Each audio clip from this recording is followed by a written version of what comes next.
really important that we begin to change the mindset of young people to know that your vote counts. They don't understand that the legislative arm of government is actually a co-equal arm of government. We have an incredible amount of potential. Whatever it is I was doing, because of my personal DNA, it had to be of an international standard, which is what, seriously speaking, is all about.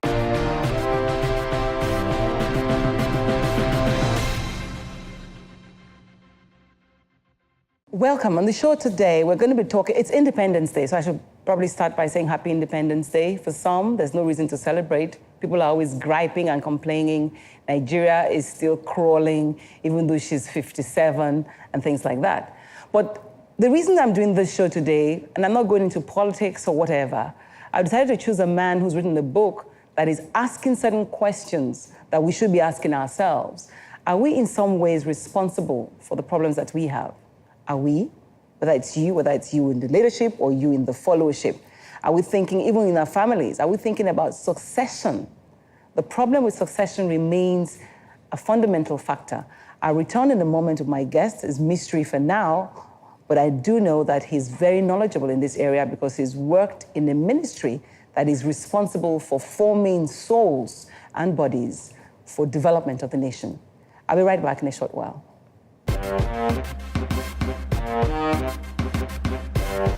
My prayer and wish for the country is celebrating 57 years. I hope that the dollar price would have to come down. I hope the dollar price will come down. I also hope that our educational system would improve. Well, my hopes are quite much because judging from everything that has been happening, so I hope for, in a very simple way, I hope for a better Nigeria, a Nigeria where everything is working, basic amenities are easy to access, infrastructure is good. So just all of that, that's all I hope for in a better Nigeria. Is the basic amenities, let them be well accessible. I'm hoping that we have leaders. It's not even a matter of better leaders because I feel like we have rulers and not leaders. So turning 57, I'm hoping that we'll have good leadership, because I think that's where the problem starts. The name Adefarasin is popular around these parts and most of the world too, because there's one family that people say everybody in it is pastoring one church or the other. But it turns out that it's just, at least all the sons are pastoring the church or the other. Two are pastoring churches, but the others work with God. And then the two sisters, everybody is so godly. Now I have the head technically of that family, because it's the first son in the family, Pastor Wale Adefarasin, as my guest on the show today. It's nice to welcome you to Seriously Speaking. It's an honor. I'm very glad that you agreed to do this with just a phone call. Now, you gave me your book. I see it is about succession and governance. And I'm like, this is speaking to a theme I would like to address. But before I talk about the book, I want to talk about you. Like I said at the intro, your family is one that is seen as that godly family. Did this happen by accident, that everybody turned out to be Christians, super Christians, monitoring souls and growing souls? Or was there something about the succession of your father who was a judge? I think it was just that I came from a praying family. My parents were Christians and were people of prayer. My mother would harden her knees in prayer. And I think just as a result of that, because none of us, absolutely none of us thought we would become ministers, as it were. And we just ended up that way because they were praying people. You're praying people. But was it tough having to pray as a young man growing up? Did you grumble sometimes? And or were you the good one? I got to understand my father very well. He used to go to Anglican church in Montgomery Road, All Saints Church. And he was so happy when I told him, I'm coming to church with you next Sunday.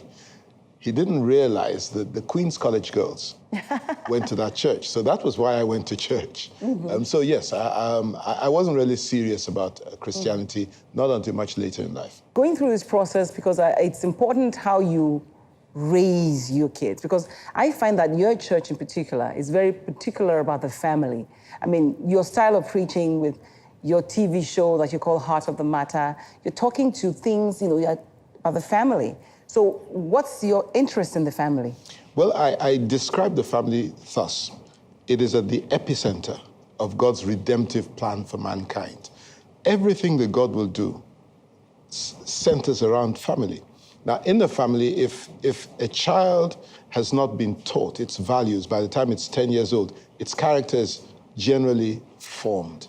And so a lot of parents delegate the responsibility for raising their children, especially when it comes to spending time bonding, passing values across to them. They delegate those responsibilities to house help and so on. And by the time the child has reached 15, they find it very difficult to be able to see eye to eye with them. I'm wondering if some of the problems that we have today are probably tied to things like that. I mean, I'm sure that, and I would like to take a break, so I come back, I leave the Adefarasin home that has raised such great kids, thanking God, and come back to the family of Nigeria, starting with the family at home. So I'll be right back in a short while, continue my conversation with Pastor Wale Adefarasin. Yes, welcome back. Pastor Wale is still in the house, and somebody just beeped a little question to me and said, Pastor Wale, how do you manage to stay? Because your church is, Guiding Light Assembly is in the middle of a big neighborhood, and it's a living neighborhood. They're like, how do you manage to keep your neighbors from disturbing you that you're disturbing them? Well, First of all, we got there first. Yeah. So anybody that bought land near us knew that there was a church there. Second, we do our best not to, we've soundproofed as much as we possibly can. We do our best not to disturb them. And then thirdly, we want them to come to church so they're with us and not disturbing us. At the time the church is running. And anyway, so obviously you live by example. And I believe this is something you took from your father. I want to believe so. Well, one day my father took me to the Cathedral Church of Christ for an evensong. And the bishop stood behind the pulpit and he said, do as I say, not as I do. And at the age of about 9, I knew there was something wrong with that statement, because if you can't do it, why say that I should do it? So exemplary leadership is really the only way of leading people. So now let's talk about Nigeria. We're 57 now with independence. There's a lot of talk around restructuring, a lot of talk about all of those things. And then you write a book saying, maybe we should look a little bit and see if we've taken the thought of succession as an issue seriously. Yeah, well, first of all the clamor for things like restructuring and all that will not work if our psyche remains the same. We must become a people who put the general interest before self-interest. What's our psyche right now? Every man for himself. Survival of the fittest. Get all you can get all you can it all, sit on the can and poison the rest. Now, is that a function of we've evolved to be like, for example, you were in the oil business. That is the big business. You left that for God, Is that we've been programmed to become that way, or that's just how we are? With no disrespect to the man, somebody said early on in Nigeria's history that money is not our problem, it's how to spend it. That sent a signal to Nigerians that if you don't have money, there's something wrong with you. And there was a rush from the villages into the cities, and a rush to get money. And if you did have money and nobody knew you had money, there was something wrong. So this era of conspicuous consumption began. Now it's been unchecked ever since it started. It's been unchecked, and so we've just become a people that are so materialistic. You come into church, people are looking for blessings. They want a car, they want a house, they want a job. It's all about us, and it has to change. Any society that will make progress has to be a society in which people are thinking about the other person. That's the essence of Christianity. It's other-centered, not self-centered.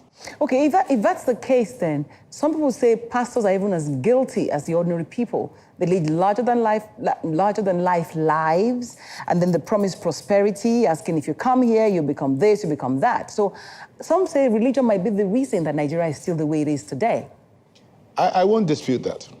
And I think that there's a lot we need to sit down as pastors and talk to ourselves about. We really need to change the impression people have of us and to moderate our lifestyles. I think that's important. However, having said that, don't let us make the pastors the bogeyman. Yeah. What happens is, in any movie, you have a main plot, you have subplots. In Christianity, there's a main plot. It's the kingdom of God. Okay? The subplots are healing, deliverance, prosperity. And what's happening is we've focused on the subplots and we've left the main plot. We need to get back to the main plot. We're here so that God can use us to bring his values, his kingdom, his principles to bear on us. Now, your book is not just talking about God, it's talking about governance, starting from the family level and how succession is key. Take me through that. Well, the inspiration for the book was a dinner I had with a former U.S. ambassador to Nigeria, Walter Carrington. In the dinner, he said that his first trip to Nigeria was actually in 1959. And he said he graduated from Harvard University, joined the U.S. Peace Corps, and then was posted to Nigeria and sent to University of Ibadan. At University of Ibadan, he was wowed. I mean, this was a first-class university in the heart of Africa. He was really blessed during the 6 months he spent here. And then he came back 30 years later as ambassador. He wanted to visit Nigeria, visit the university, and when he got there, he was dismayed. He said he couldn't stop tears from forming in his eyes at what he saw in just 30 years. So I started to wonder, what is it that makes institutions fail in Nigeria? It's not an education problem, it's not University of Ibadan, it's everything.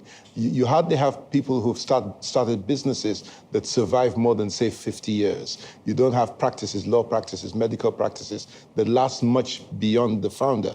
And I concluded that it was that nobody had raised the people that were coming behind them to be able to continue and empowered them with all they need to be able to continue with the institution. So how do you think this book will help? Because I mean, I want to extrapolate to the political. Our founding fathers, the Awolowos, the Ahmadu Bellos, you know, the Nnamdi Azikiwes, didn't they raise people to succeed them? Well, one problem that I think is African is that we want to be the best person that ever occupied a particular office. So we feel that the things that will help those behind us are trade secrets. So we want to play them close to our chest. We don't want others to know. I found, to my dismay, that even in some families, fathers do not want their sons to outshine them, and so they subdue them. That's an African problem, and I think we need to be very, very conscious of our need to empower those that come behind us. My desire as the leader of a church is to hand the baton over to somebody in the next generation in my lifetime so that I am around to help them get to grips with the work. How does one go about raising people that will succeed you? Well, I think, first of all, you've got to pick a group of people.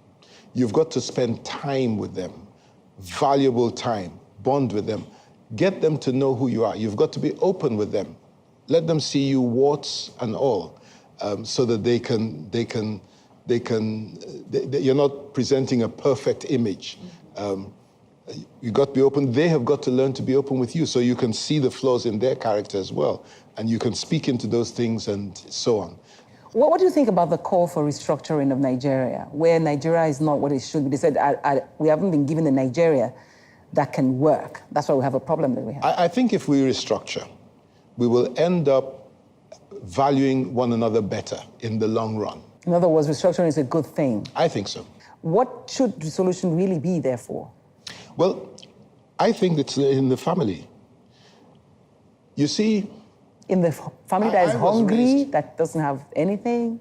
I was raised as a child, taught honesty is the best policy. The only legacy that we as parents can give you is an education. And these things were drummed into us. They've affected us. There are things that, you know, many of my friends started smoking cannabis and so on.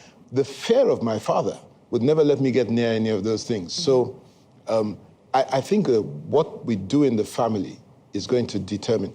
I tell people that if a father is an alcoholic and he beats his wife, his children, his sons may resent it while he's doing it, but there's a greater chance that they will also go the same way. That's why we're raising our kids. Are we just going to accept Nigeria for what it is? We are 57, we are still crying for restructuring, things are hard. We should do everything at the same time. We must not neglect the raising of families with proper values, because the family is the building block of any community. But we should also, at the same time, look at restructuring, look at all the things that we need to get our nation out of trouble. Do you think that's going to be easy, though? Because people say they're praying, that prayer is not enough. We've got to do something. Yeah, it's never going to be easy. It's just going to require dedicated people that will give themselves to Nigeria, who are ready to, somebody said, don't die for Nigeria, live for Nigeria. Well, whether you're ready to die for Nigeria, live for Nigeria, do something for Nigeria. You know, I have great hope and confidence in Nigeria. I believe that we can. We just need to get it right. We need to change the way we think. We need to become other-centered. What's the common good rather than what's our individual good? But I wonder, though, why are men of God not in politics? Fortunately, we have a vice president too. Yeah. So men of God are in politics. That's the beginning, right? No, I don't think so. We've had other people go into politics. I think that it's important that everybody in the church plays a role in society. God didn't bring us into church so that we could just go to heaven. He brought us into church so that we can influence our society. So it doesn't have to be the pastors that go into politics, but they need to have people who are grounded, who are mature Christians that they can send into these different arenas. We need good people in the sports field so that people that will not take drug-enhancing, performance-enhancing drugs. Honest, good people who are willing to let the kingdom come. Yes, right here in Nigeria, before the rest of the world, at least. We should work for now. Thank you, Pastor Wale, for coming up. But I want you to give one last word to the people. What would the last word be? Nigeria is our country. I remember a slogan from the Civil War: to keep Nigeria one is a task that must be done. Thank you very much for being with us. I appreciate you, and I'll see you again same time next week. Bye-bye now.